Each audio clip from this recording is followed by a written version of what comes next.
Take a look at the viewports in the 3ds Max interface.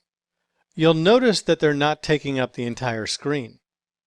That's because the command panel is taking up a column on the very right side of your viewport real estate.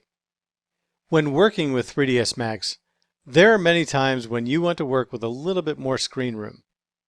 A feature in 3ds Max is the ability to minimize the command panel so that it sits on the very right side or left side of the screen and only opens when you run your cursor over it. This can be handy when you're working with large models, you don't have a dual screen setup, and you want to gain as much modeling space as possible. In the 3ds Max interface, place your cursor at the top of the command panel so the icon looks like an arrow with a small double box. Right-click and select Minimize from the menu. This will cause the command panel to roll up to the right side and provide a few more inches of screen real estate. If having the command panel rolled up is not something that you really want to use, especially if you're learning the program, it can be redocked to the left or right.